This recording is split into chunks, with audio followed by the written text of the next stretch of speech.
Hello.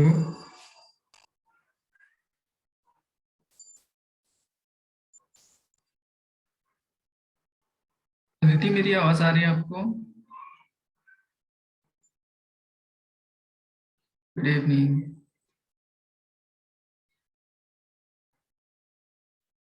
हमें last कहाँ तक कर लिया था, कुछ याद?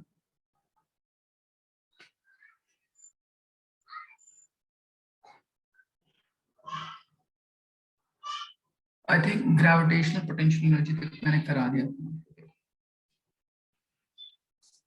हम्म।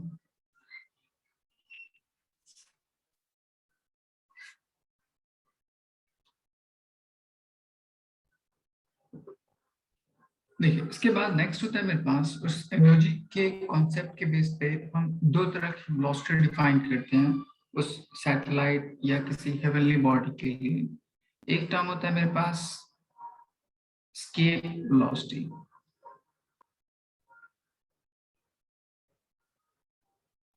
स्केप का मतलब होता है स्केप आउट कर जाना, एजेक्ट आउट कर देना उस particular gravitational pull of planet से। तो वो मिनिमम वेलोसिटी जो किसी भी ऑब्जेक्ट को दी जाए फ्रॉम द सरफेस ऑफ अर्थ ताकि वो ग्रेविटी के इन्फ्लुएंस को ओवरकम कर जाए और वो इजेक्ट आउट कर जाए, तब उस मिनिमम वेलोसिटी को हम क्या बोलते हैं? Escape velocity. तो स्केप वेलोसिटी सिंपली डिफाइन करते हैं हम लोग the minimum velocity with which a body must be thrown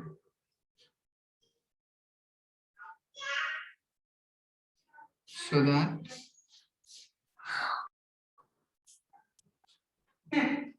it will escape out from gravitational pull of Earth. Gravitational pull किसी भी पर्टिकुलर प्लैनेट के लिए, कोई जरूरी नहीं कि मैं अर्थ के लिए डिफाइन करूं, किसी भी प्लैनेट के लिए, सिस्टम के लिए अगर उतनी मिनिमम वेलोसिटी दीजिए तो उस वेलोसिटी को हम स्केप वेलोसिटी बोलते हैं। सपोज कर लीजिए मेरे पास सरफेस ऑफ अर्थ है, इस पर्टिकुलर सरफेस पे कोई ऑब्जेक्ट है। लेट्स से मेरे पास कोई ऑब्जेक्ट किसी इस पॉइंट पे, एंड मुझे इस ऑब्जेक्ट को इस पॉइंट से कुछ मिनिमम वेलोसिटी देनी है। तो पहले हम देखते हैं कि इस पर्टिकुलर पॉइंट पे ऑब्जेक्ट के पास कौन सी एनर्जी होगी, एंड उस एनर्जी के बेस पे मैं उसको कितनी वेलोसिटी दूं ताकि वो स्केप ऑफ मतलब स्केप आउट कर जाए इस ग्रेविटेशनल पुल से। ग्रेविटेशनल पुल से स्केप आउट कर जाने का मतलब इस पर्टिकुलर अर्थ एंड इस बॉडी, इन दोनों के बीच में कोई इंट्रैक्शन ना हो, तब उसको बोल सकता हूँ ग्रेविटेशनल पुल से ओवरकम कर गया। तब इसके लिए हम डिफाइन करते हैं इस कंडीशन में टोटल एनर्जी इनिशियल। तो मान लीजिए इसको कुछ वेलोसिटी से प्रोजेक्ट की गई बीई, इसको हम बोलते हैं escape velocity. So total energy अभी इस इंस्टेंट पे कौन कौन सी हो सकती है? एक ग्रेविटेशनल, जिस इंट्रैक्शन की वजह से GMM bye separation R, centre of earth और यहाँ से यहाँ तक सेपरेशन R, उसकी वजह से, प्लस मैंने कुछ उसको काइनेटिक एनर्जी दी है वेलोसिटी के बेस पे 12mv²। फाइनल एनर्जी किसी इंटरस्टेलर स्पेस में अगर ये मूव कर जाए जहाँ पे अर्थ की ग्रेविटेशनल पुल का कोई इम्पैक्ट ना हो, तो उसकी वजह से उसके पास कोई भी एनर्जी नहीं होगी, तो वो अर्थ के ग्रेविटेशन पुल से बाउंडेड नहीं होगा, इसलिए वहां पे फाइनल एनर्जी की वैल्यू कितनी हो जाएगी? 0। अगर मैं इन दोनों एनर्जी को आपस में इक्वेट कर दूं एंड देन वहां से वेलोसिटी कैलकुलेट कर दूं, तो मेरे पास रिलेशन आता है E final must be equals to E initial. तो इसकी वैल्यू पुट कर दीजिए तो हो जाएगा 12mv² should be equals to GMM/R। So यहाँ से स्केप वेलोसिटी की वैल्यू कैलकुलेट करूँ तो यहाँ जाएगा √2 टाइम्स ऑफ GM/R। इस टर्म को अगर डेंसिटी के टर्म में कन्वर्ट कीजिए तो आप लिख सकते हैं 4π/3 इंटू रो जी डेंसिटी इंटू वॉल्यूम, यहाँ पे R पे हो जाएगा R²√। इसी टर्म को अगर ग्रेविटी के टर्म में लिखूं तो 2 टाइम्स ऑफ GR, और इसी टर्म को अगर मैं वैल्यूज के टर्म में पुट करूं तो 11.2 किलोमीटर पर सेकेंड। ये कुछ वैल्यू इतनी आती है। तब इस वेलोसिटी जिससे किसी भी ऑब्जेक्ट को अगर थ्रो की जाए तो वो अर्थ के ग्रेविटेशन पुल को ओवरकम कर जाता है, या there will be no interaction with earth on that body defined होता है, तो उसको हम एस्केप वेलोसिटी बोलते हैं। अब इस एस्केप वेलोसिटी की कुछ प्रॉपर्टी होती है, मैं आपको प्रॉपर्टी बताता हूँ, उसके बेस पे रिलेशन समझाता हूँ। यहाँ तक कोई डाउट अदिति?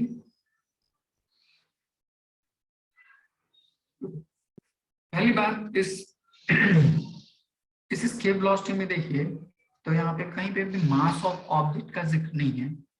मतलब ये ऑब्जेक्ट, उसका कितना मास हो उस बात पे कोई फर्क नहीं पड़ता एस्केप वेलोसिटी। दूसरा, किस डायरेक्शन में प्रोजेक्ट किया जाए उस पर कोई डिफाइन नहीं है। जैसे आपको जानबूझ के क्वेश्चन पूछा जा सकता है, if a body is projected at 45 degree with respect to vertical, how much velocity should be required to escape it out from the surface of earth? तो आप क्या बोलिएगा? There will be no impact of angle for the projection to escape out. तो आप बोलिएगा it is independent of mass of body thrown out and direction of projection.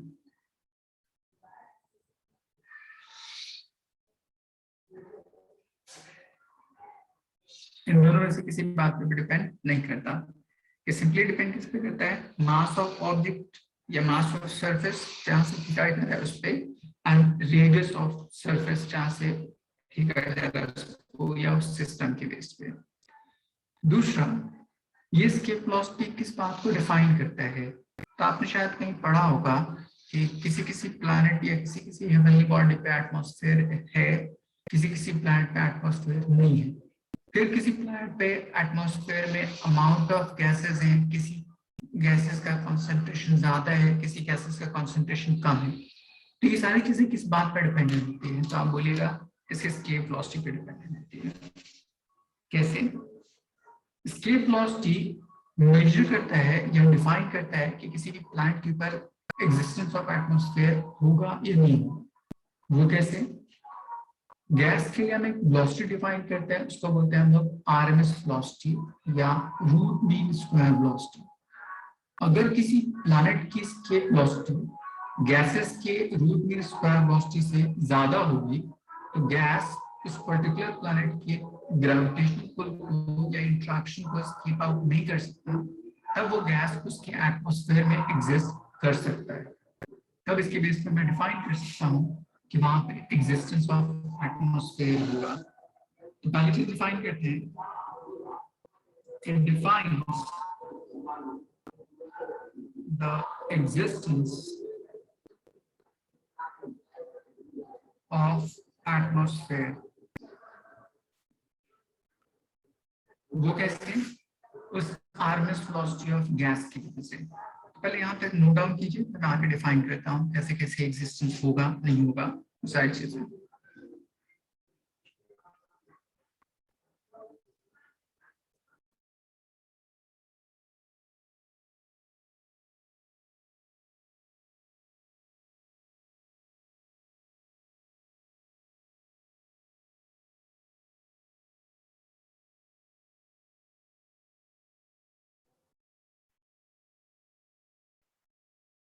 ये कहते हैं कि अगर RMS velocity of gas less than escape velocity of planet,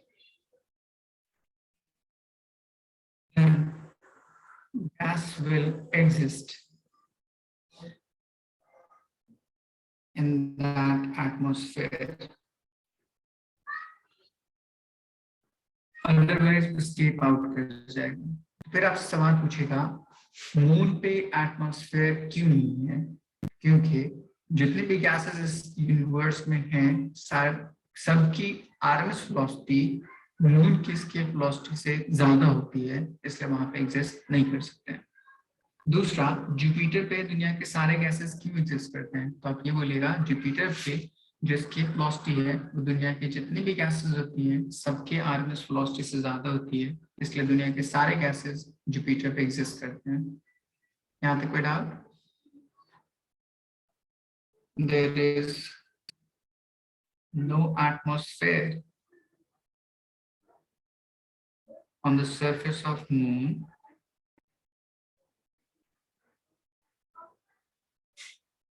and similarly all gases of universe exist on Jupiter, क्योंकि उसकी escape velocity बहुत ज्यादा होती है इसलिए। नेक्स्ट इसी में हम एक टर्म डिफाइन करते हैं, ब्लैक होल। बीइंग फिजिसिस्ट आपने शायद ये वर्ड कभी सुना होगा। अदिति पता है ब्लैक होल कहते हैं इसमें? यस,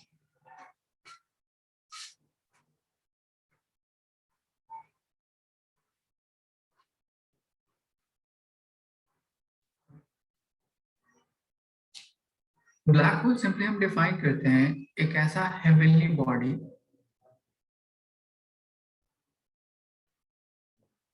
अच्छा हाँ बोल सकते हैं ऐसा भी। जैसे देखिए स्टार्स, इसके पास नेचुरली न्यूक्लियर फ्यूल होता है हाइड्रोजन हीलियम के फॉर्म में। आपने पढ़ा होगा क्लास 10 में न्यूक्लियर रिएक्शन के बारे में। फ्यूजन एंड फ्यूजन दो तरह के रिएक्शन होते हैं हर वक्त स्टार्स के अंदर, एंड उसकी वजह से हीट एंड लाइट प्रोड्यूस होती रहती है। अगर स्टार के सारे फ्यूल बर्न आउट कर जाए एंड देन उसका साइज श्रिंक करना शुरू कर दे, सो दैट उसकी डेंसिटी बढ़ती जाती है, श्रिंक करते करते एक कंडीशन एक्वायर करता है जिस कंडीशन में उसकी escape velocity speed of light से क्या होती है, ज्यादा हो जाती है।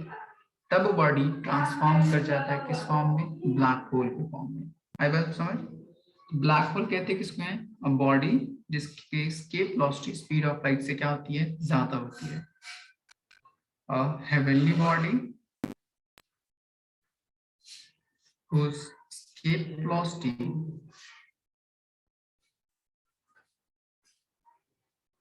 becomes greater than speed of light,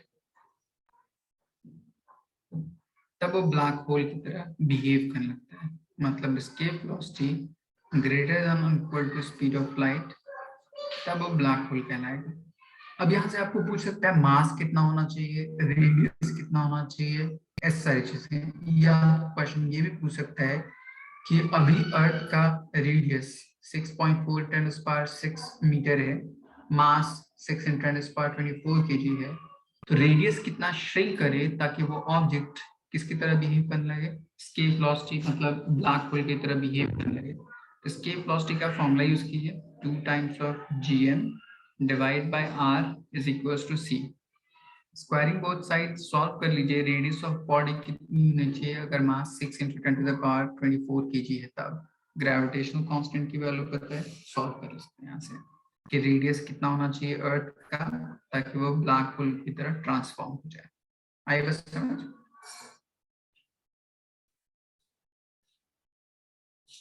यहाँ तक कोई डाउट? ओके, तो इसी तरह से हम एस्केप वेलोसिटी के अलग अलग टर्म जो उस पर बेस्ड हो सकते हैं डिफाइन कर सकते हैं। एक क्वेश्चन आता है इसमें, और अगर मान लीजिए किसी ऑब्जेक्ट को मैंने थ्रो किया एस्केप वेलोसिटी से ज्यादा वेलोसिटी पे, तो इंटरस्टेलर स्पेस में उसके पास कितनी वेलोसिटी बच जाएगी वो कैलकुलेट कीजिए। और ये कितनी बार नीट में क्वेश्चन पूछा जा सकता है। If a body is projected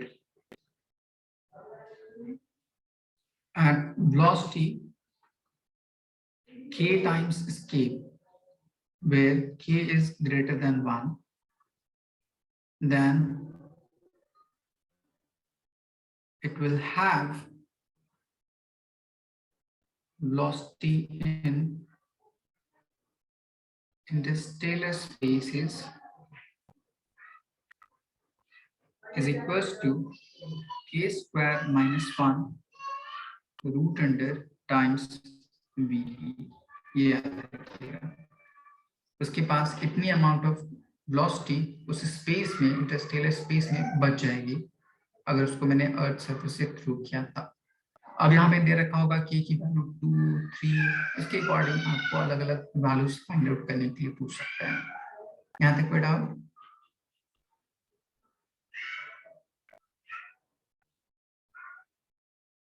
इसको नोट डाउन कर लीजिए।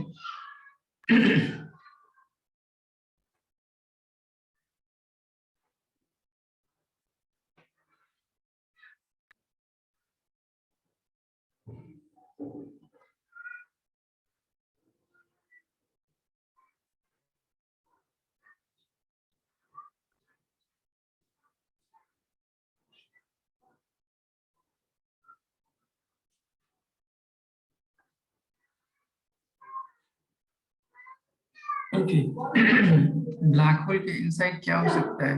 वहां पे ग्रेविटेशनल पुल बहुत ज्यादा हो जाएगी।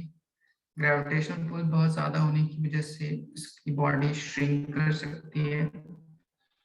दूसरा टाइम, क्योंकि वहां पे टाइम बहुत स्लो डाउन हो जाता है, इससे ज्यादा और कुछ नहीं हो सकता, और वहां पे सरवाइव नहीं कर सकता वो। आई बात समझ?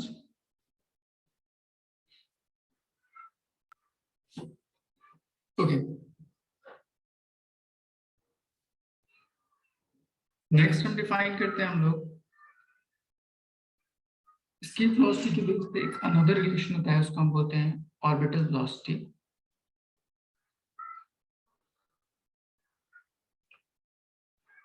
ऑर्बिटल वेलोसिटी कहता है किसी भी प्लैनेट के अराउंड एक फिक्स्ड ऑर्बिट में रिवॉल्व करने के लिए उसको मिनिमम कितनी वेलोसिटी की जरूरत पड़ सकती है, यह रिक्वायर्ड है। आप बोलिए क्यों? उससे कम वेलोसिटी करने पे क्या होगा, उससे ज्यादा वेलोसिटी करने पे क्या होगा, वो सारी चीजें। सपोज कर लीजिए कोई सर्कुलर ऑर्बिट है किसी प्लैनेट के अराउंड में, किसी इस पाथ पे, तब वहां पे क्या होगा, कोई भी प्लैनेट अगर या हेवनली बॉडी इस पर्टिकुलर डायरेक्शन में मूव कर रही है तो उसके ऊपर कुछ फोर्स एक्सपीरियंस होगा। पहला gravitation pull due to surface of due to earth, and इस सर्कुलर पाथ में रिवॉल्व करने की वजह से सेंट्रीफ्यूगल फोर्स। अगर ये दोनों फोर्सेस एक दूसरे को इक्वल करते हैं तभी बैलेंस्ड इसी पर्टिकुलर पाथ के लॉन्ग क्या कर सकता है, मूव कर सकता है। अदरवाइज वो फॉल डाउन कर जाएगा या स्केप आउट कर जाएगा, डिपेंडिंग अपॉन उसकी वेलोसिटी ज्यादा है या कम है। तो कांस्टेंट वेलोसिटी इस पर्टिकुलर पाथ में रिवॉल्व करने के लिए जितनी चाहिए उस पर्टिकुलर वेलोसिटी को ऑर्बिटल वेलोसिटी बोलते हैं। तभी कहते हैं the minimum velocity is required by a body to revolve along circular path close to it। तब यहां से दोनों को इक्वेट कीजिएगा, centrifugal force and gravitational force, तब इसकी वैल्यू हो जाएगी mv²/r, इसकी वैल्यू हो जाएगी gmm/r²। दोनों को इक्वेट किया, v की वैल्यू फाइंड आउट कीजिए तो हो जाएगा gm/r, mm cancel out, r cancel out. यहाँ पे r की वैल्यू देखिए कितनी है, तो अगर सॉल्व कीजिएगा तो ये मेरे पास सेंटर, यहाँ से सरफेस एंड वहां से some height h, r h, तो ये small r is equals to r plus h, इस तरह से लिख सकते हैं। इस वैल्यू को यहाँ पुट कर दीजिए तो ये टर्म आ जाएगा gm/r plus h root under, मैंने स्टेटमेंट में कहा था क्लोज टू इट, इसका मतलब इस हाइट की वैल्यू इस h के रिस्पेक्ट में बहुत छोटी होगी तो उसको नेग्लेक्ट कर सकते हैं। तो इसी टर्म को हम लिख सकते हैं रूट अंडर gm/r, या इसी चीज को लिख सकते हैं gravity times of r। This velocity is called orbital velocity. तब इसकी वैल्यू अगर सॉल्व कीजिएगा तो इसकी वैल्यू आती है 7.89 किलोमीटर्स पर सेकेंड। तब इस वेलोसिटी को हम ऑर्बिटल वेलोसिटी बोलते हैं। यहाँ तक कोई डाउट? ओके, इसको नोट डाउन कर लीजिए।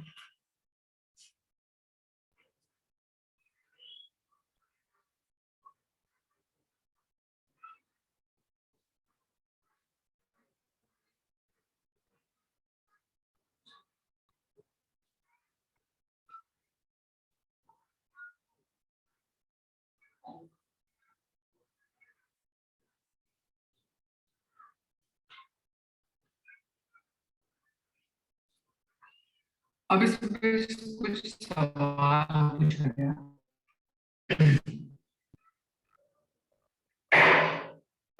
टेक्निक में सवाल पूछा गया, find percentage change in velocity of moon so that it will escape out. तो अभी मून अर्थ के क्लोज ऑर्बिट में अराउंड एक रिवॉल्व कर रही है, तो उस वेलोसिटी को आप ऑर्बिटल वेलोसिटी बोल सकते हैं। तो अभी आपको इनिशियल वेलोसिटी ऑर्बिटल वेलोसिटी के इक्वल, जिसकी वैल्यू कितनी होती है g टाइम्स r। इसको एस्केप आउट करना है तो उसकी फाइनल वेलोसिटी कितनी होनी चाहिए, तो आप बोलिएगा एस्केप वेलोसिटी के इक्वल, एंड जिसकी वैल्यू कितनी होती है 2 टाइम्स ऑफ gr। मैंने वेलोसिटी पूछा, सो फाइनल वेलोसिटी इतनी होनी चाहिए, एनर्जी नहीं। अब मुझे इन दोनों टर्म में परसेंटेज चेंज कैलकुलेट करना है। So percentage change is equals to v final minus v initial divide by v initial multiplied by 100। सारी वैल्यूज को पुट कीजिए, √2 की जगह पे 1.414 ये पुट कीजिए, सॉल्व कीजिए, देखिए आपको परसेंटेज चेंज कितना होता है।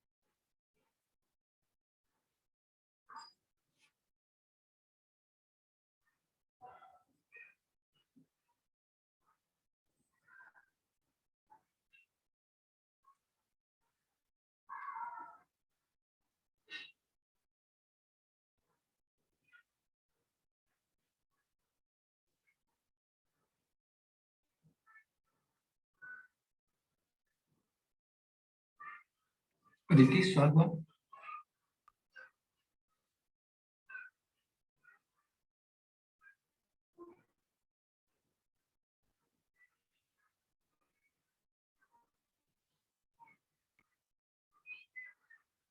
गुड, तो इसको मैं अप्रॉक्स 42% बोल सकता हूँ।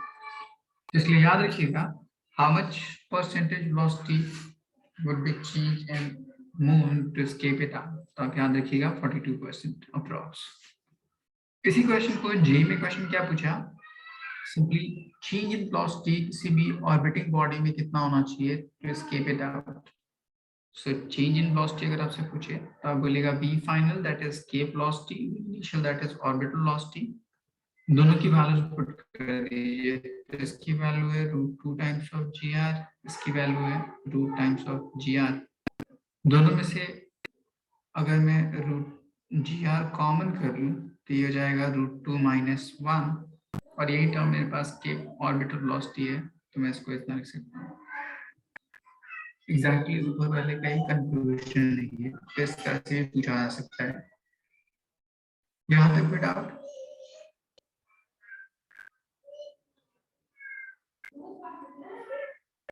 ओके,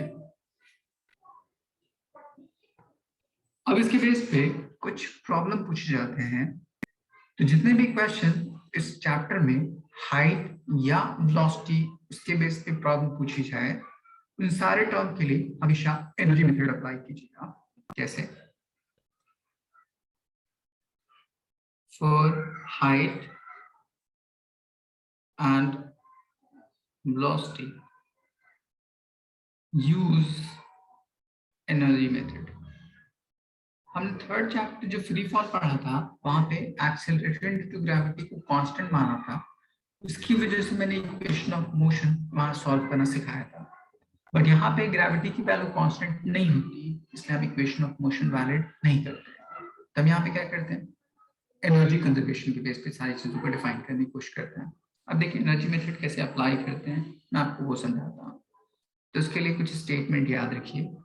पहला, अगर वेलोसिटी ऑर्बिटल वेलोसिटी से कम होगी, तो जो ऑब्जेक्ट होगा कुछ हाइट तक राइज करेगा and then it will get return back to the surface of earth. तो आप बोलिएगा object will return back after attaining some height.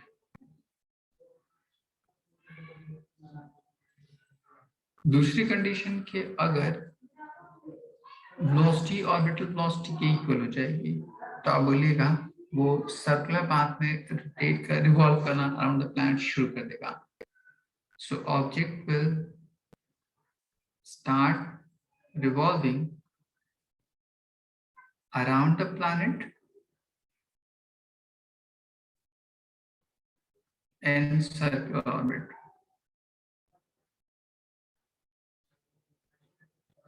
Third, अगर मेरे पास वेलोसिटी ऑर्बिटल वेलोसिटी से ज्यादा हो जाए बट एस्केप वेलोसिटी से कम हो जाए, तो इस वक्त भी ऑब्जेक्ट रिवॉल्व करेगा अराउंड द प्लैनेट, लेकिन उसका पाथ एलिप्टिकल हो जाएगा। सो इसमें डिफाइन करेंगे object will start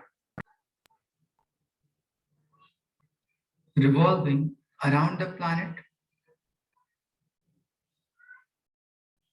but in elliptical orbit. Next होगा अगर मेरे पास velocity of object equals to escape velocity हो जाए, तो आप बोलेगा ऑब्जेक्ट विल escape आउट। लेकिन ये जो escape आउट होगा उसका पाथ पैराबोलिक होगा। एंड नेक्स्ट कंडीशन के अगर ऑब्जेक्ट की वेलोसिटी escape वेलोसिटी से ज्यादा हो जाए, तो स्टिल इस कंडीशन में escape आउट कर जाएगा, बट यहाँ पे पाथ कैसा हो जाता है, हाइपरबोलिक। तो ये कुछ कंडीशन है वेलोसिटी ऑफ ऑब्जेक्ट के अलग अलग path and escape out and return back करने के बेस पे। हमें सिर्फ हाइट एंड वेलोसिटी कैलकुलेट करने के लिए सिर्फ फर्स्ट कंडीशन को देखते हैं, क्योंकि बाकी सारी कंडीशन में object return back to the surface of earth नहीं आ सकता। तो हम सिर्फ फर्स्ट कंडीशन के बेस पे डिफाइन करते हैं। मैं आपको क्वेश्चन बताता हूँ कैसे पूछेगा आपसे, पहले इसको नोट डाउन कीजिए।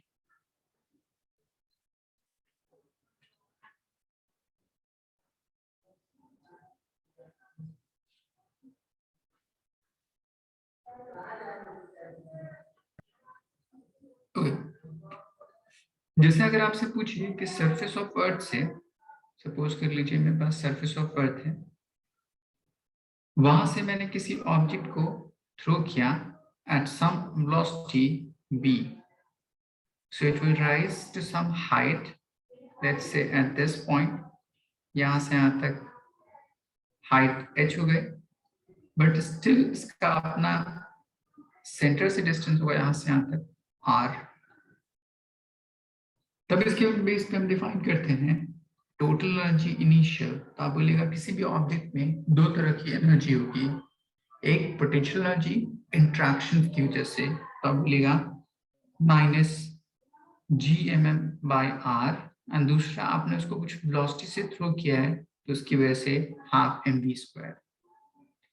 किसी हाइट पे जब राइज कर जाएगा तो उसके पास वहां पे हाईएस्ट पॉइंट पे Gmm/r प्लस h इतना डिस्टेंस हो जाएगा, एंड वहां पे कोई मूवमेंट नहीं होगी, इसलिए वेलोसिटी वहां पे कितनी होगी, 0। Let's say this is highest point, so high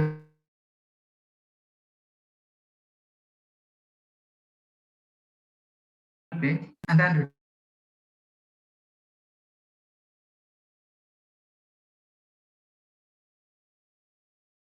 conservation of energy के बेस पे, so minus of Gmm/r plus h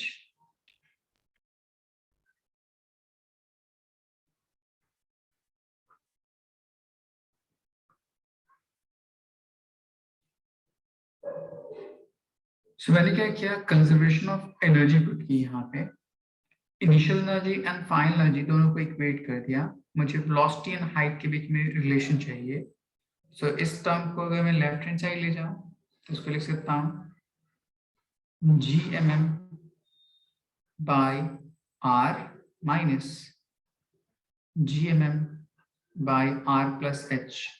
R common कर लीजिए तो ये हो जाएगा 1 plus H by R is equals to half mv square। mm cancel out हो जाएगा, GMM by R square को हम ग्रेविटी बोलते हैं, देन उसके बेस पे आप ग्रेविटी के टर्म में निकाल सकते हैं या इसमें से जो भी रिलेशन हो उसके अकॉर्डिंग सॉल्व कर सकते हैं। तो ये मेथड हम अप्लाई करते हैं जब कभी हाइट कैलकुलेट करनी हो या वेलोसिटी कैलकुलेट करनी हो उस ऑब्जेक्ट के लिए। अदिति, यहाँ तक कोई डाउट? इसको नोट डाउन कर लीजिए।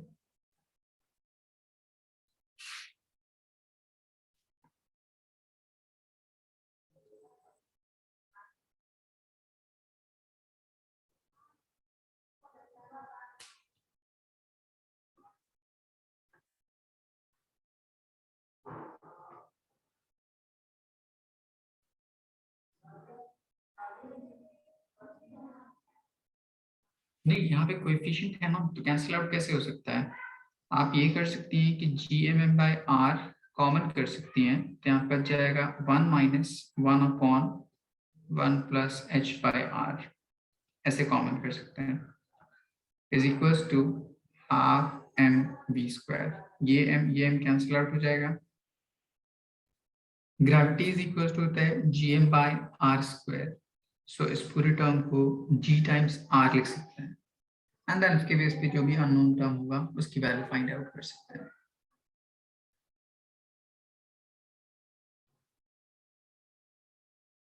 ओके, इसी में एक नेक्स्ट क्वेश्चन पूछा था और एक बहुत इंपॉर्टेंट क्वेश्चन है कि मेरे पास दो स्फीयर है, एक स्फीयर लिया हमने ये और एक स्फीयर लिया हमने ये, दोनों के सेंटर के बीच का सेपरेशन दे रखा है।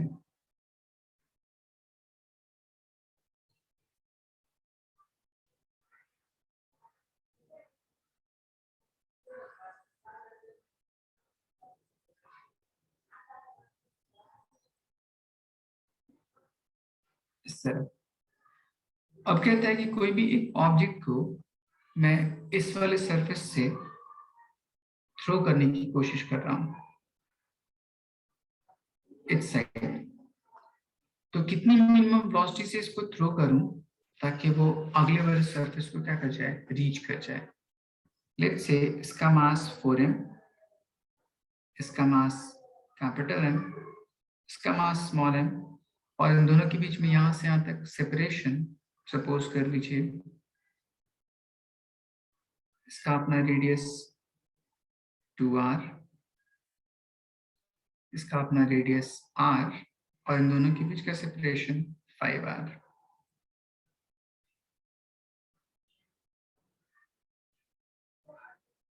या मैं थोड़ी और बढ़ा दूं,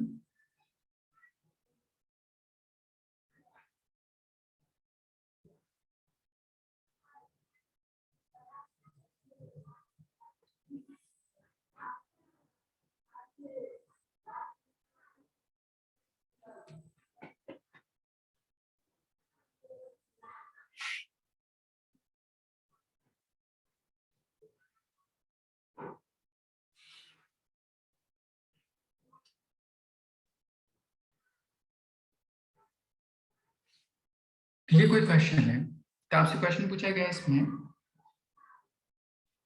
find minimum velocity with which body must be thrown to reach opposite end। पहला।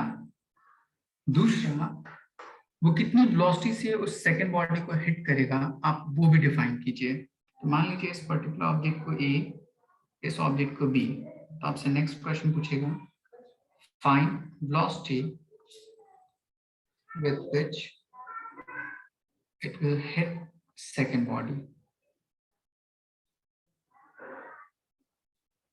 अब बोलिए यहाँ पे सेकंड बॉडी को हिट कैसे करेगी? मैं आपको उसका रीजन समझाता हूँ कि एक्चुअली में इस पूरे प्रोसेस में हो क्या रहा होगा। ये मेरे पास जो ऑब्जेक्ट है अभी सरफेस ए पे है, तो इसके पास कुछ एनर्जी होगी इस पर्टिकुलर पॉइंट पे, किसकी वजह से? तो आप बोलेगा ए सरफेस के साथ इंट्रैक्शन की वजह से, बी सरफेस के साथ इंट्रैक्शन की वजह से, और मुझे इसको कुछ वेलोसिटी देनी है राइट साइड में, let's say velocity V A, तो उसकी बेस पे उसके पास कुछ काइनेटिक एनर्जी होनी चाहिए। तो पहली चीज मैं कैलकुलेट करने की कोशिश करूं कि कोई एक ऐसा पॉइंट हो इन दोनों ऑब्जेक्ट के लाइन जॉइनिंग जहां पे ग्रेविटेशनल फील्ड की वैल्यू 0 हो जाए। अब देखिए कैसे, उसका क्या मतलब होगा। तो मान लीजिए किसी इस पॉइंट पे ग्रेविटेशन फील्ड की वैल्यू मैंने 0 मान लिया। अब वो कैसे कैलकुलेट करेंगे? सो यहाँ से यहाँ तक डिस्टेंस का मान लीजिए कितना, x, rest of the distance यहाँ से यहाँ तक कितना हो जाएगा, 9r माइनस x।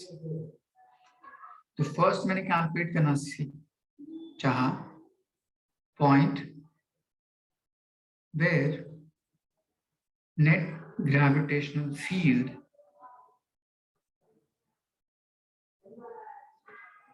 इज 0। ये मैं कैलकुलेट करने की कोशिश कर रहा हूँ। ग्रेविटेशनल फील्ड मैंने कैलकुलेट करने का तरीका सिखाया था, वहां पे फॉर्मूला था G M by R square is equals to gm by r square. So gm cancel out, square root लीजिए, सॉल्व कीजिए तो हो जाएगा 3x is equals to 9r, so x is equals to 3r। मतलब इसके centre से यहां तक 3r है,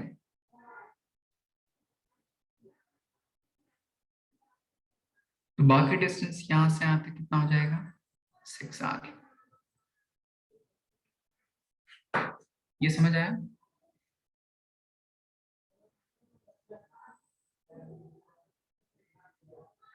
ओके, अब देखिए इसका क्या मतलब होगा। इस ग्रेविटेशन फील्ड का ये मतलब होगा कि इस पॉइंट पे ग्रेविटेशन फील्ड की वैल्यू कितनी है, 0 है। इसके इधर ये ज्यादा स्ट्रॉन्गर होगा और इसके इधर ये ज्यादा स्ट्रॉन्गर होगा, और इस पॉइंट पे नेट फील्ड की वैल्यू कितनी है, 0 है। तो मैं बोल सकता हूं कि अगर मैं इस पर्टिकुलर ऑब्जेक्ट को इस पॉइंट तक मूव करा दूं तो वो देमसेल्फ इसके ग्रेविटेशनल पुल से उधर की तरफ अट्रैक्टेड हो जाए। तो ये एज इफ ऐसा बिहेव कर रहा है कि इस पर्टिकुलर ऑब्जेक्ट को एक इंक्लाइन प्लेन यहां तक छोड़ दीजिए सो दैट कि वो अगली तरफ वो देमसेल्फ मूव कर जाएगा इस तरह। तो मुझे क्या करना है, इस ऑब्जेक्ट को इस इंक्लिनेशन पे यहां से यहां तक करके छोड़ देना है सो दैट कि वो देमसेल्फ इस इंक्लिनेशन पे मूव कर जाएगा। ये इंक्लिनेशन मैंने डिफाइन किसकी बेस पे किया, उसके ग्रेविटेशनल फील्ड की वजह से। इस पॉइंट के इस साइड इसका इंक्लिनेशन ज्यादा है, मतलब वो अपनी तरफ अट्रैक्ट करेगा क्योंकि इसकी ग्रेविटेशनल फील्ड ज्यादा स्ट्रॉन्गर है, और इस पॉइंट के इस साइड ये ज्यादा स्ट्रॉन्गर है, और इस पर्टिकुलर पॉइंट पे टिप है जहां पे नेट फील्ड की वैल्यू कितनी है, 0। ये बात समझना है? तब इस पॉइंट को आप मान लीजिए कौन सा O।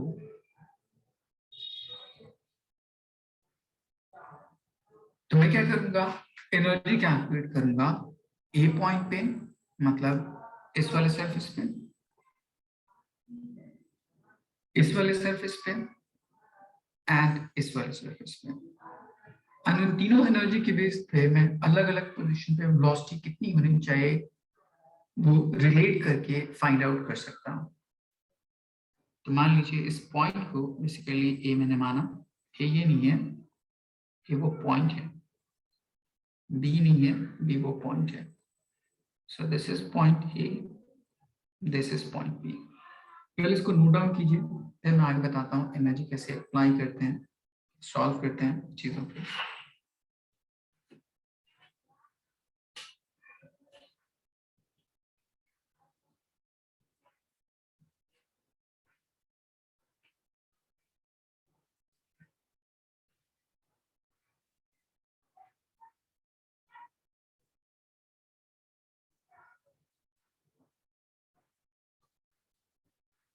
अब देखिए, अगर मैं एनर्जी एक पॉइंट पे कैलकुलेट करूं तो किसके किसके वजह से होगा, तो एक हो जाएगा जी 4m की वजह से, बाई उसका अपना सेपरेशन 2r था,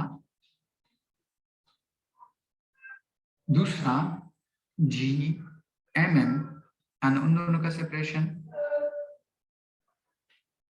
ये ऑब्जेक्ट अभी इस पॉइंट पे है, यहाँ से यहाँ तक 2r है, तो बाकी यहाँ से यहाँ तक कितना हो जाएगा 7r, क्योंकि टोटल डिस्टेंस 9r है, तो हो जाएगा ये 7r plus half M V square at point A. ये आपको एनर्जी आ गई ए पॉइंट के लिए। सिमिलरली अगर मैं बी पॉइंट पे कैलकुलेट करूं तो वहां पे एनर्जी हो जाएगी G M M by separation, total distance था 9r, उसमें से r सब्ट्रैक्ट कर दीजिए तो हो जाएगा 8r, G M M by separation r, and वहां पे कुछ वेलोसिटी से वो हिट करेगी, उसको आप वी वी मान लीजिए। उसी तरह एनर्जी ओ पॉइंट पे मैं जस्ट आके वहां तक पहुंचा दिया, वहां पे उसके पास कोई वेलोसिटी नहीं होगी, तब वहां पे एनर्जी हो जाएगी minus of G M M by separation 6r, और उस साइड से लीजिएगा तो हो जाएगा सेपरेशन 3r। अब इन तीनों टर्म में मुझे कैलकुलेट करना है वेलोसिटी एट पॉइंट, कितनी वेलोसिटी ताकि ए ओ पॉइंट तक पहुंचा दे। तो फर्स्ट क्या कीजिए, एनर्जी एट पॉइंट ए और एनर्जी एट पॉइंट ओ दोनों को इक्वेट कर दीजिए, यहां से आप ए पॉइंट पे कितनी मिनिमम वेलोसिटी होगी वो कैलकुलेट कर सकते हैं। Similarly energy at point B और एनर्जी एट पॉइंट ओ दोनों को इक्वेट कर दीजिए, तो किस वेलोसिटी से बी वाले सरफेस को हिट करेगी आपको वो फाइंड आउट हो जाएगा। अदिति समझ आया आपको ये?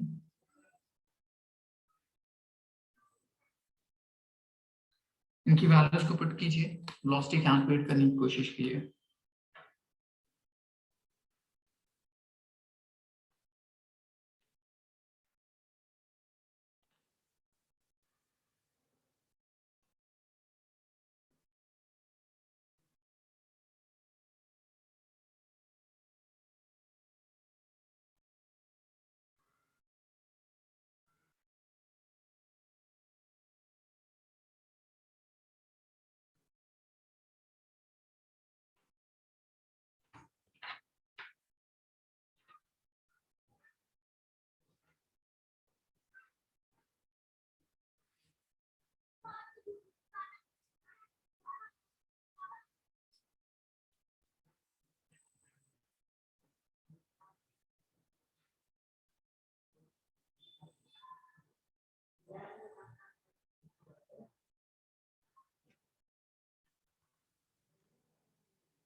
ये आपकी हो जाएगी energy at point A. Similarly energy at point O अगर कॉमन कीजिएगा, minus of G M M by R, किया जाएगा 4/6 प्लस 1/3। इन सारे टर्म को उस साइड ले जाइए, तो हो जाएगा half M V is equals to G M M by R. अगर मैंने कॉमन कर लिया तो हो जाएगा 4/6 प्लस 1/3, और इन सबको उधर ले जाएगा तो माइनस हो जाएगा 2 minus 1/7। M M cancel out, solve कर लीजिए, यहाँ से velocity at point A find out हो जाएगा।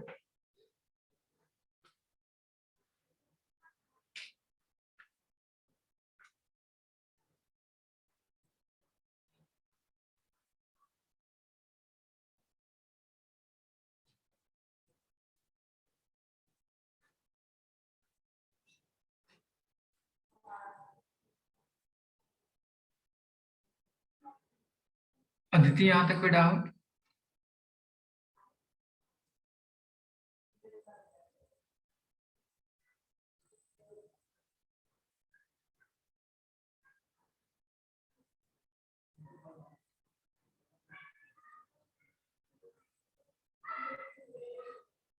सिमिलरली अगर मैं इस टर्म के लिए पुट करूंगा एनर्जी एट पॉइंट बी, तो ये हो जाएगा minus of G M M by R, common कर लीजिए, तो ये हो जाएगा 4/8 ये हो जाएगा 1 plus half M V B उसका square is equals to energy at point O which is this much minus of gmm by r bracket 4/6 plus 1/3। अब इनको सॉल्व कीजिए, तो यहाँ से velocity at point B find out हो जाएगा। इसी तरह से हम क्या कर सकते हैं, किसी प्रॉब्लम को सॉल्व करने की कोशिश कर सकते हैं। इसको ले लीजिए, इसको सिंप्लीफाई कर लीजिएगा।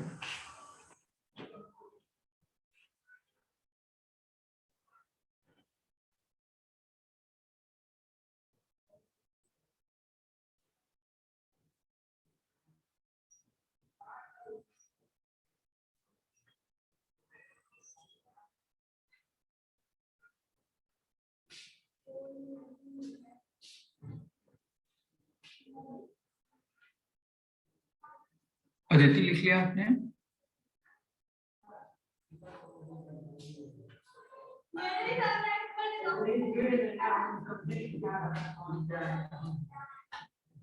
अब देखिए, इसके बाद हम एक नेक्स्ट टर्म डिफाइन करने की कोशिश करते हैं, कोई भी सैटेलाइट, एंड देन उसके बेस पे बाइंडिंग एनर्जी एंड बहुत सारी चीजें हम डिफाइन करते हैं।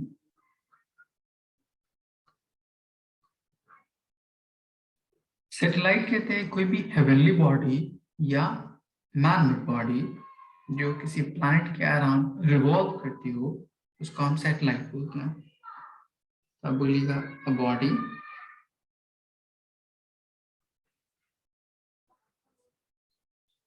which revolves around any planet is called satellite। अभी सैटेलाइट जब रिवॉल्व करेगा तो उसके लिए हम कुछ टर्म डिफाइन करते हैं। एक को बोलते हैं हम लोग जियो स्टेशनरी, और एक को बोलते हैं हम लोग पोलर सैटेलाइट। जियो स्टेशनरी, इसके नाम से ही जियो का मतलब होता है अर्थ, स्टेशनरी का मतलब रेस्ट में। मतलब वो पर्टिकुलर सैटेलाइट जो अर्थ के रिस्पेक्ट में स्टेशनरी बिहेव करता हो। अर्थ के रिस्पेक्ट में स्टेशनरी बिहेव कब कर सकता है, जब उस प्लैनेट, जब उस सैटेलाइट का टाइम पीरियड अर्थ के टाइम पीरियड के क्या हो जाए, इक्वल हो जाए। तब वो एग्जैक्टली एक ही पोजीशन पे अराउंड द अर्थ क्या करता होगा, रिवॉल्व करता होगा। तब इसका यूज बेसिकली वेदर फोरकास्टिंग के लिए किया जा सकता है, क्योंकि हर इंस्टेंट पे वो सेम कंट्री के अबव रहे और उसके सारे एक्टिविटीज पे कंट्रोल कर सकता हो, तो उसको हम बोलते हैं जियो स्टेशनरी सैटेलाइट। तो अब बोलिएगा whose time period equals to 24 hours. दूसरा होता है पोलर सैटेलाइट, जो पोल ऑफ अर्थ के अलाउंग क्या कर सकता हो, मूवमेंट कर सकता हो। जैसे ये मान लीजिए एक्सिस, इसके अराउंड इस तरह से मूवमेंट करता हो,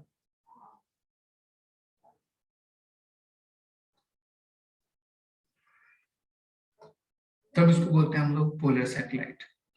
अब इन सैटेलाइट जो अर्थ के अराउंड रिवॉल्व करती है, उसके लिए हमें कुछ टर्म डिफाइन करना होता है। पहला टाइम पीरियड, वेलोसिटी, हाइट, ये सारी चीजें अलग अलग टर्म। इसके लिए सिंपली एक्सप्रेशन होते हैं और कुछ भी नहीं। यहाँ तक कोई डाउट? इसको नोट डाउन कर लीजिए पहले, फिर मैं आपको वो सारे टर्म्स समझाता हूँ कैसे निकालते हैं।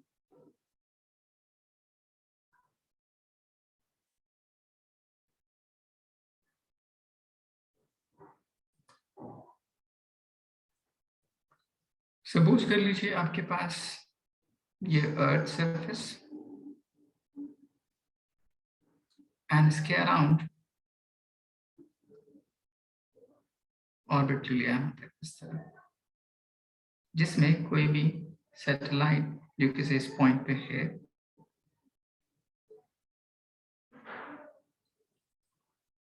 इसके अराउंड रिवॉल्व कर रही है।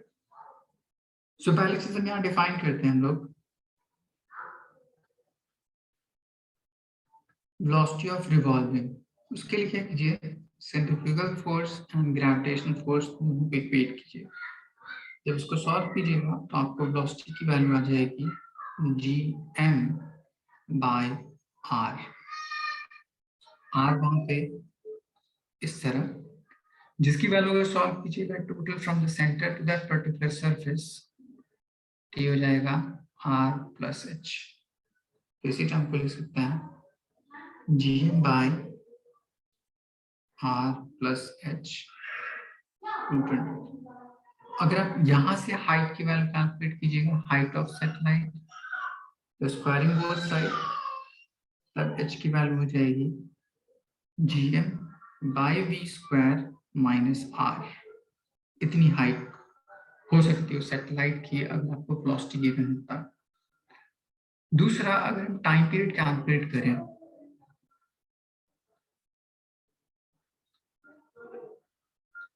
सो टाइम पीरियड के लिए आप सिंपल सेंट्रीफ्यूगल फोर्स को ग्रेविटेशनल फोर्स के इक्वेट कर दीजिए, बट यहाँ पे सेंट्रीफ्यूगल फोर्स ओमेगा के टर्म में लीजिए और gravitational force G M M by R square.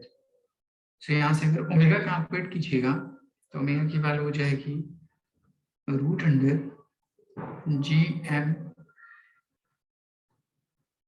By R cube. यहाँ पे ओमेगा किसके इक्वल होता है, 2 पाई बाई टी के इक्वल। तो यहाँ से अगर टाइम पीरियड कैलकुलेट कीजिएगा तब टाइम पीरियड की वैल्यू आ जाएगी 2 pi root under R by G M R cube. अब यहाँ पे R still R plus H के इक्वल हो जाएगा, तब यहाँ पे लिख सकते हैं 2 pi root under R plus H उसका cube divide by G into M. अब अगर मैं यहाँ से इसको सॉल्व करूँ हाइट की वैल्यू कैलकुलेट करने के लिए टाइम के रिस्पेक्ट में, सो स्क्वायरिंग बोथ साइड कर दीजिए, तो ये हो जाएगा 4 पाई स्क्वायर, इस साइड जाके मल्टीप्लाइड तो हो जाएगा T square upon 4 pi square, के जी एम डिवाइड में जाएगा मल्टीप्लाई में, और आर क्यूब एंड सॉल्व कीजिएगा तो आपको एच की वैल्यू आ जाएगी G into M times T square divide by 4 pi square whole raise to power cube root minus radius. इस तरह से आप हाइट कैलकुलेट कर सकते हैं अगर आपको टाइम पीरियड की टर्म गिवन दीजिए चीजें तक। यहां तक कोई डाउट?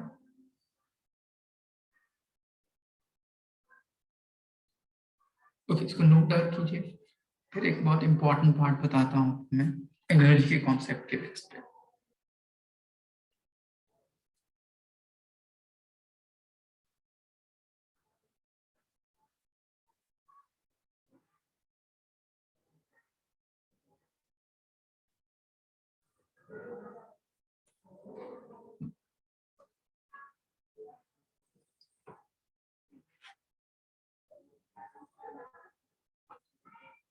जब एनर्जी कैलकुलेट करना होता है तो उसके पास दो तरह की एनर्जी होगी।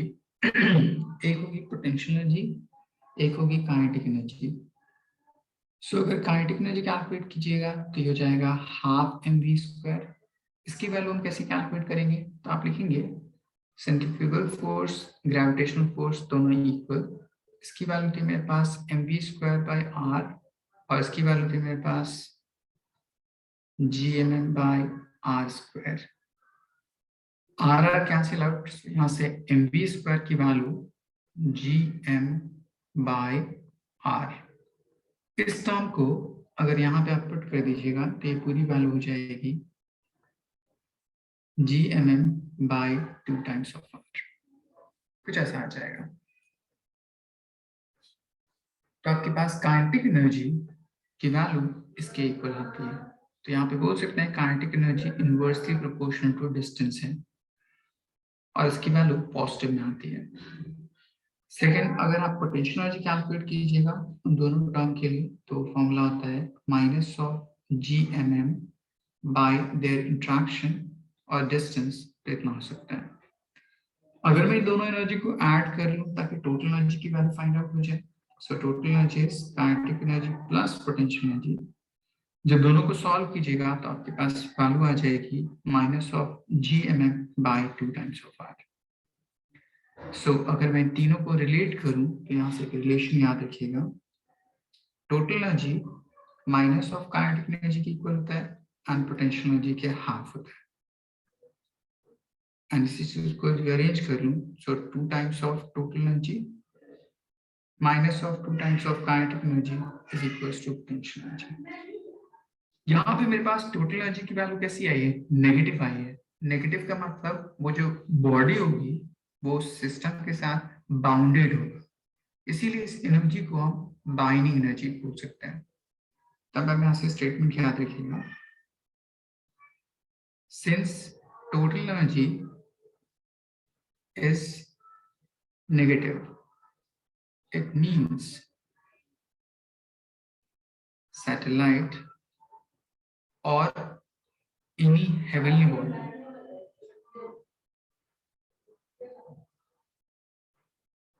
is bounded, so it is called binding energy.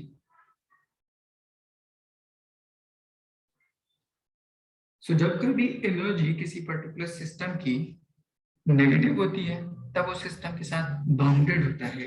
अगर वो एनर्जी पॉजिटिव हो जाती है तो बाउंडेड नहीं रहता, रिपल्सिव हो जाता है एंड वो एस्केप आउट कर जाता है। आई बात समझ, यहाँ तक कोई डाउट? अब इसके बेस पे कुछ और स्टेटमेंट बेस्ड क्वेश्चन पूछा जा सकता है।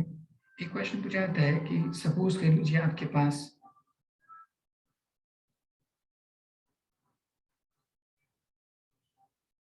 पहला है kinetic energy. Kinetic energy inversely proportional to radius, तो इसका ग्राफ कुछ इस तरह से जाएगा, काइनेटिक एनर्जी वर्सेस सेपरेशन।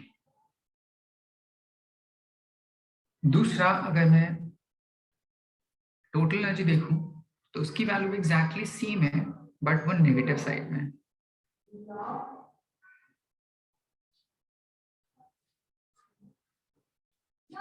इस तरह, तो इसको बोल सकते हैं टोटल एनर्जी।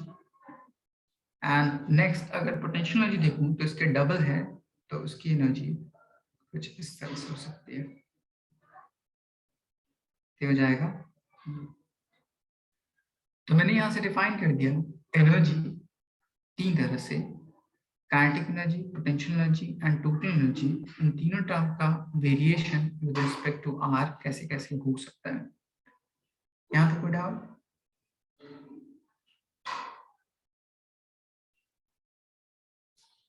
ऊपर की सारी चीजें पॉजिटिव है, नीचे की सारी चीजें नेगेटिव है, उसके बेस पे। अब देखिए इसके बेस पे स्टेटमेंट वाइज क्वेश्चन क्या पूछता है। आपको बोलेगा मैं किसी इस पॉइंट पे अभी हूँ, किसी एक पर्टिकुलर रेडियस पे, लेट्स से इस पॉइंट पे, अगर मैं उस रेडियस की वैल्यू को कम करूं, मतलब किसी इस पॉइंट तक चले जाऊं, तो रेडियस डिक्रीज करने पे काइनेटिक एनर्जी पे क्या फर्क पड़ेगा, टोटल एनर्जी पे क्या फर्क पड़ेगा, पोटेंशियल एनर्जी पे क्या फर्क पड़ेगा, ये आपको सवाल पूछेगा आपसे। तो मान लीजिए आपका रेडियस इनिशियल ये था, अब रेडियस ये है। सो अगर मैं यहाँ से यहाँ तक जा रहा हूँ तो उसे काइनेटिक एनर्जी पे क्या फर्क पड़ रहा है, इंक्रीज कर रही है वैल्यू, डिक्रीज कर रही है वैल्यू।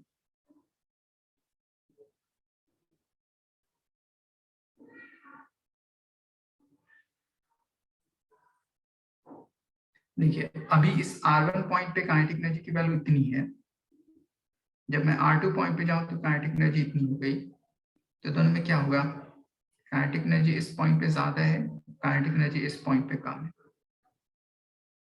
सो बोल सकता हूँ कि अगर मैं R1 से R2 पे गया, काइनेटिक एनर्जी की वैल्यू क्या हो रही है, इंक्रीज कर रही है। यहाँ तक कोई डाउट? बाकी इन दोनों टर्म में देखिए, अगर मैं टोटल एनर्जी में देखूं तो टोटल एनर्जी पहले इस पॉइंट पे, मतलब कुछ यहाँ तक, बाद में कुछ यहाँ पे पहुंच गया, मतलब कुछ यहाँ तक, तो इसकी वैल्यू मोर नेगेटिव हो रही है। जितना ज्यादा नेगेटिव होगा उसकी वैल्यू उतनी क्या हो जाएगी, छोटी होती जाएगी। जितना लेसर नेगेटिव होगा उसकी वैल्यू उतनी बड़ी होगी। तो आप बोलिएगा ये वैल्यू डिक्रीज कर रही है। So on going from R1 to R2, potential energy decreases, total energy decreases, but kinetic energy increases.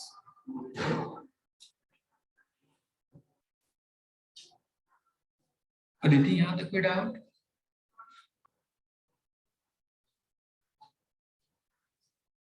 यही सेम कॉन्सेप्ट आप याद रखिएगा, आप पढ़िएगा केमिस्ट्री में एटॉमिक स्ट्रक्चर, वहां पे हम डिफाइन करते हैं इलेक्ट्रॉन अराउंड न्यूक्लियस। तो उसमें भी kinetic energy, potential energy and total energy का रिलेशन एग्जैक्टली सेम इसी तरह से आता है। ये याद रखिएगा, दोनों जगह सेम कॉन्सेप्ट होता है। इसको नोट डाउन कर लीजिए, फिर मैं आपको नेक्स्ट कॉन्सेप्ट बताता हूँ।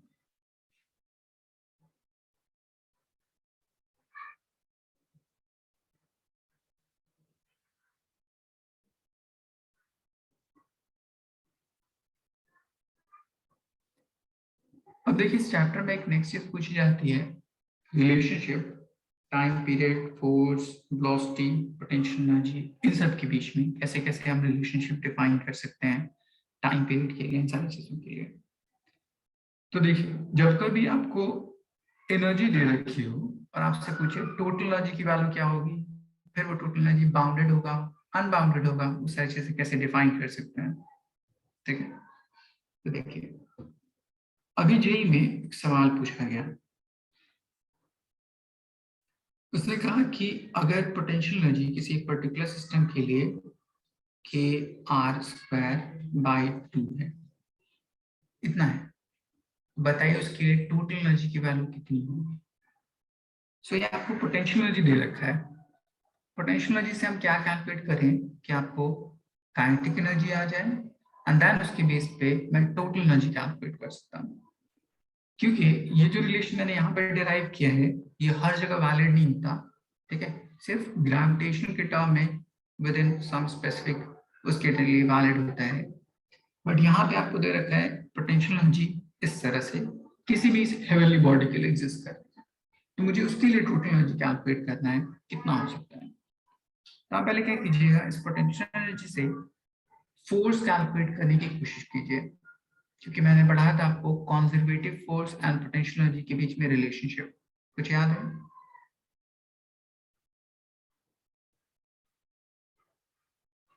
वर्क एनर्जी पावर में पढ़ा था, इसको डिफरेंशिएट कर दीजिए विद रिस्पेक्ट टू आर, तो हो जाएगा k बाई 2 आर स्क्वायर का डिफरेंशिएशन 2r। अब मेरे पास क्या होता है, conservative force F is minus of du by dr, तो ये पूरी वैल्यू हो जाएगी 2 कैंसिल आउट, तो ये हो जाएगा माइनस ऑफ kr। ये जो फोर्स है उस फोर्स को आप सेंट्रीफ्यूगल फोर्स के साथ इक्वेट कर दीजिए, क्योंकि दोनों का डायरेक्शन एक दूसरे के ऑपोजिट होता है, इसलिए नेगेटिव साइन डायरेक्शन को डिफाइन कर रहा है, कैंसिल आउट कर दीजिए। So mv square by r is equals to k times of r।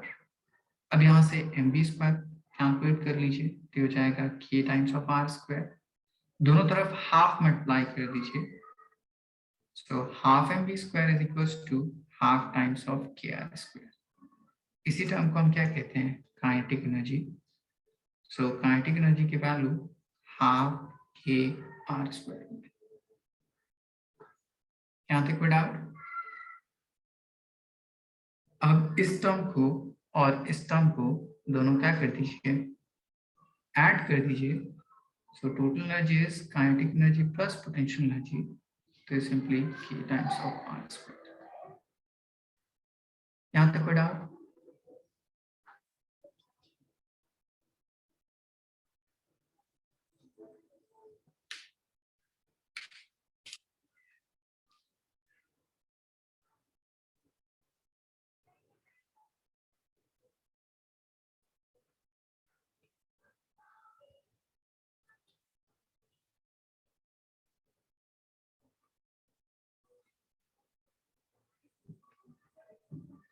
लिख लिया आपने?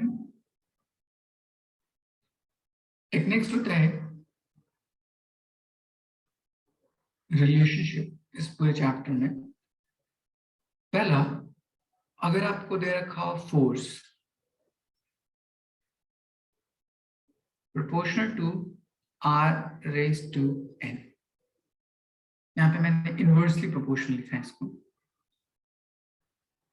अगर ये टर्म ऐसा हो तो टाइम पीरियड का रिलेशन होता है n+1 डिवाइड बाई 2. ये याद रखिएगा. नेक्स्ट होता है मेरे पास पोटेंशियल एनर्जी का, उसका रिलेशन होता है r raise to the power 1 minus n. Velocity अगर निकालना हो तो उसका रिलेशन होता है 1 minus n divide by 2.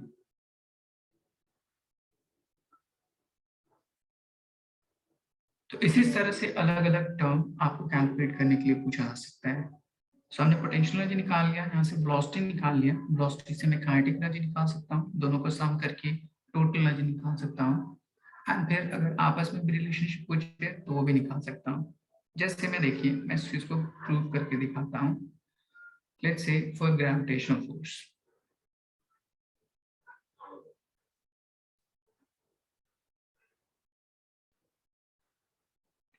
Gravitational force के लिए फॉर्मूला होता है F is equals to gmm by R square. तो यहाँ पे n की वैल्यू कितनी आई? 2. सो आप यहाँ से बोल सकते हैं F is inversely proportional to R square. इस वैल्यू को सेकेंड वाला टर्म में पुट कर दीजिए टाइम के लिए. सो वहाँ पे आ जाएगा time period is equals to R S to the power 2 + 1 by 2. Squaring both side कर दीजिए तो हो जाएगा T square proportional to R cube. ये एग्जैक्टली केपलर्स थर्ड लॉ में वैलिड हो गया. नेक्स्ट, अगर मैं n की वैल्यू इस सेकंड वाला टर्म पुट कर दूं, सो पोटेंशियल एनर्जी की value r is to the power 1 minus n, which is 2. 1 minus 2 is -1. So potential energy inversely proportional to the radius. And अगर मैं velocity कैलकुलेट करूं तो इसके लिए r is to the power 1 minus n divide by 2. So इसका मतलब होगा proportional to r is to the power -half, मतलब अपॉन में √100. यही सारी चीजें हमने पीछे प्रूव कर रखी है. देखिए कैसे. वेलोसिटी किसी भी ऑब्जेक्ट के लिए देखिए inversely proportional to square root of this radius. Time period directly proportional to square root of R cube. तो स्क्वायरिंग बोथ साइड कर दीजिएगा तो T square proportional to R cube. Energy, potential energy inversely proportional to R, kinetic energy inversely proportional R, total energy inversely proportional R. सारी चीजें. यहां तक कोई doubt?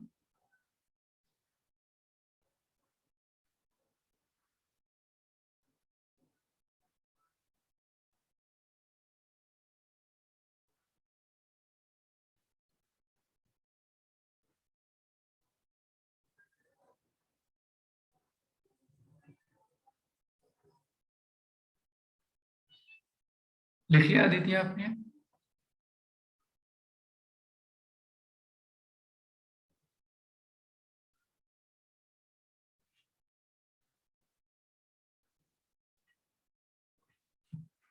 Okay, सो इतना आपका पूरा चैप्टर था ग्रेविटेशन में, एंड इतने अलग अलग कॉन्सेप्ट्स थे ग्रेविटेशन टर्म के लिए। ठीक, सेम इसी मेथड को अप्लाई करते हैं एंड अलग अलग टर्म कैलकुलेट करने की कोशिश करते हैं। मैं आपको कुछ क्वेश्चन बताता हूँ आसान आसान से।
ये क्वेश्चन है कि किसी प्लैनेट के अराउंड कोई एक हेवनली बॉडी रिवॉल्व कर रही है। सपोज कर लीजिए हम अर्थ, इसके अराउंड कोई हेवनली बॉडी रिवॉल्व कर रही है।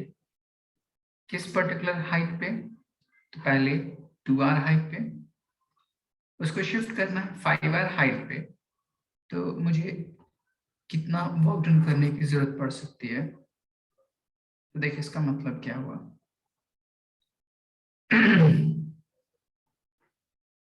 ये उसका अपना रेडियस यहाँ से यहाँ तक है, लेकिन आपको हाइट दे रखी है यहाँ से यहाँ तक, फिर आपको हाइट दे रखी है यहाँ से यहाँ तक। तो ये उसका अपना रेडियस, यहाँ से यहाँ तक हाइट है वो 2r है, और यहाँ से यहाँ तक हाइट है वो 5r है। तो जब कभी आपके वर्क डन पूछे तो आप पहले टोटल एनर्जी कैलकुलेट कीजिए इनिशियल पोजीशन के लिए, टोटल एनर्जी कैलकुलेट कीजिए फाइनल पोजीशन के लिए। तो आपको वर्क डन नहीं पूछ सकता, बेसिकली चेंज इन एनर्जी पूछ सकता है। Change in energy to shift a revolving body from 2r height to 5r। तो आप क्या कीजिएगा, टोटल एनर्जी कैलकुलेट कीजिए इनिशियल। टोटल एनर्जी का फॉर्मूला कितना था? Minus of G M M by separation 2r। So 2 times r, r is r plus h, ऐसे use कीजिएगा। तो h की वैल्यू फर्स्ट कंडीशन में 2r दे रखी है, पुट कर दीजिए तो टोटल टाइम कितना आ जाएगा? Minus of gmm by 3 into 2, that is 6r। Aditi समझ आया? सिमिलरली अगर मैं एनर्जी फाइनल कैलकुलेट करूं तो ये हो जाएगा gmm by separation 2 times of r plus h। इस कंडीशन में h की वैल्यू 5r है, तो टोटल हो जाएगा 6r, 6 into 2 12, तो हो जाएगा gmm by 12r। अब दोनों को सब्ट्रैक्ट कर दीजिए, E final minus E initial, तो हो जाएगा gmm by r कॉमन, ये इनिशियल नेगेटिव और पहले से नेगेटिव तो पॉजिटिव हो जाएगा, 1/6 माइनस 1/12। सब्ट्रैक्ट कीजिएगा तो पूरी वैल्यू 1/12 आ जाएगी, gmm by 12 times of r। अब इसको आपका आंसर इस टर्म में नहीं गिवन होगा, आपका आंसर गिवन होगा ग्रेविटी के टर्म में। तो आप कन्वर्ट कीजिए, gm by r square is equals to gravity, so gm is equals to gravity times r square। so ये टर्म लिख सकते हैं g into r divide by 12 as your final change in energy। Aditi यहाँ तक कोई doubt? Okay, सो इतने सारे concept आपको ग्रेविटेशन में हो सकते हैं, इसको नोट डाउन कर लीजिए। So this is all about this whole chapter. इसको रिवाइज कीजिए, इस पे क्वेश्चंस कीजिए बहुत सारे, ठीक है। फिर मैं नेक्स्ट क्लास से मैं आपको next chapter that is solids और मैकेनिकल प्रॉपर्टीज ऑफ सॉलिड्स वो कराना शुरू करूंगा। ये बताइए आपके स्कूल में कौन सा चैप्टर चल रहा है अभी?